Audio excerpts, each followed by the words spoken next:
कई नागरिकों ने शिकायत की है कि गोंदिया नगर परिषद में प्रशासक 2 साल से कार्यरत है और नगर परिषद के मुख्य कार्यकारी कार्यालय में नहीं मिलते हैं। कई बार शिवसेना ने भी विरोध किया और अपनी कुर्सी छोड़कर साहब को ढूंढने की कोशिश की, लेकिन गोंदिया व्यापारी संघ को काफी दिक्कत हुई, इसलिए उन्होंने नगर परिषद में मुख्य कार्यकारी से मिलने का समय मांगा, लेकिन उन्हें भी नगर परिषद में सीईओ साहब नहीं मिले। तो आखिरकार गोंदिया सिटी ट्रेडर्स एसोसिएशन उनके घर गया और उन्होंने गोंदिया शहर की विभिन्न समस्याओं के संबंध में बयान दिया। गोंदिया शहर वर्तमान में विभिन्न समस्याओं से जूझ रहा है, जिसमें अतिक्रमण की समस्या, भूमिगत जल समाव की समस्या, शहर में पार्किंग प्लाजा और स्टेडियम में शौचालयों की खराबी स्थिति, शहर में जल निकासी की समस्या शामिल है।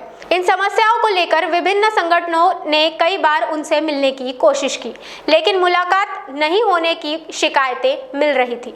इसलिए गोंदिया शहर के व्यापार संघ ने उनके घर जाकर उन्हें गोंदिया की विभिन्न समस्याओं के बारे में बताया और अनुरोध किया कि उन समस्याओं का समाधान किया जाए जल्द से जल्द।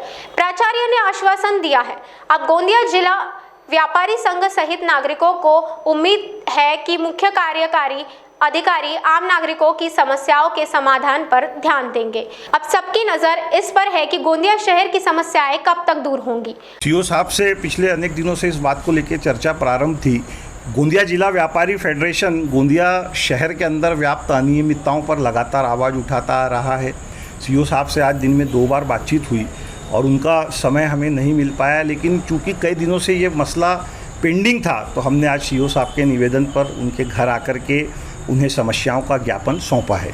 देखिए, गोंदिया शहर के अंदर बहुत सारी अनियमितताएं व्याप्त है। चूँकि गोंदिया शहर के अंदर प्रशासक बैठा हुआ है नगर पालिका में और सीओ सर्वाधिकार संपन्न एक प्रभावशाली अधिकारी है।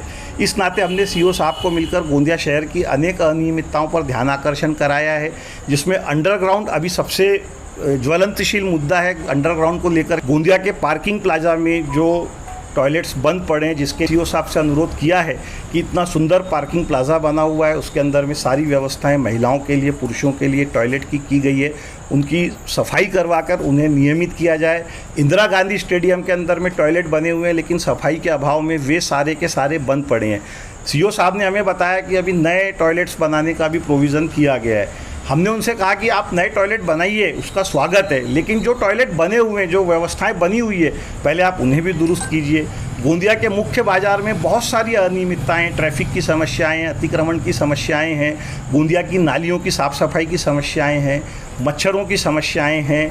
सारी बातों पर बहुत विस्तार से उन्होंने हमें सुना, हमें समय दिया और उन्होंने हमें समाधानकारक रूप से इस बात का जवाब दिया है कि वे शहर में निकलेंगे और शहर की सारी अनियमितताओं को दूर करने का प्रयास।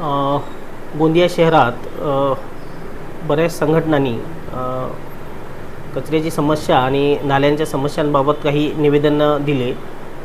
तसं व्यापारी फेडरेशन संघ हा परवाला मी दिवसभर जिल्हाधिकारी कार्यालयात मीटिंगमध्ये व्यस्त असल्यामुळं त्यांची भेट नाही होऊ शकली। शेवटी माझ्या निवासस्थानी येऊन त्यांनी मला मीच त्यांना निवासस्थानी बोलवून त्यांचं निवेदन स्वीकारलं आणि त्यांच्या निवेदनामध्ये मुख्यतः जो कचऱ्याचा प्रश्न आहे आणि जो नाल्याचं पाणी जे रस्त्यावर येतं त्याबाबत त्यांचं निवेदन होतं आणि इतर समस्यासुद्धा होत्या। त्या सर्व समस्यांच्या बाबतीत मी प्रशासनाकडून त्यांना म्हणजे त्यांचं समाधान होईल अशा पद्धतीनं उत्तरं दिले आणि त्यावर आम्ही प्रशासनानं सुद्धा काम सुरू केले।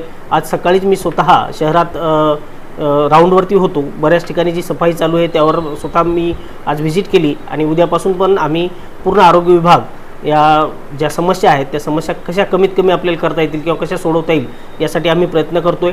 काही अडचणी निश्चितच आहेत प्रशासनाच्या, पण त्यामुळे काही प्रमाणात नागरिकांना त्रास होतोय, पण आता नक्कीच आम्ही आमचं जे काम आहे त्यामध्ये मोठ्या प्रमाणात सुधारणा आणून या येणाऱ्या 8, 10, 15 दिवसात शहराचा जो पाण्याचा आणि कचऱ्याचा समस्या आहे त्याचं निवारण करण्याचा प्रशासनामार्फत प्रयत्न केला जाईल।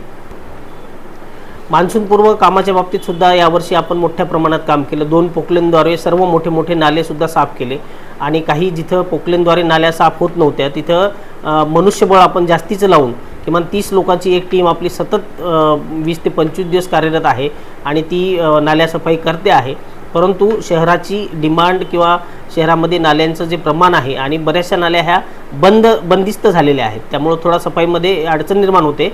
पण आपण मोठ्या प्रमाणात यावर्षी नाले सफाईचं काम सुरू केलेलं आहे आणि ते चालू आहे. अंडरग्राऊंडमध्ये सुद्धा पाणी साचलं होतं, परंतु अंडरग्राऊंडची सफाईसुद्धा यावर्षी सतत 8 ते 10 दिवस 20 लोकांची टीम तिथे सतत कार्यरत होती. परंतु पाण्याचा फ्लो मोठ्या प्रमाणात असल्यामुळं आणि पुढे थोडंसं अरुंद नाली असल्यामुळं पहिल्या पावसामध्ये पाणी साचलं होतं. त्यावर सुद्धा ताबडतोब टीम लावून आम्ही तो पण परत त्याची सफाई केली. त्यावर कायमस्वरूपी तोडगा काढण्याचा सुद्धा आमचा प्रयत्न चालू आहे. RTO ऑफिसच्या मागचा नाला बरेच वर्षापासून साफ नव्हता, तो सुद्धा यावर्षी आपण जवळपास 20 ते 25 लोकांची टीम लावून पूर्ण त्याची सफाई केली. त्यामुळे मोठ्या प्रमाणात शहरात ज्या अडचणी होत्या त्या दूर करण्याचा आमचा प्रयत्न आहे. महान्यूज के लिए अभिषेक भटनागर, गोंदिया, महाराष्ट्र.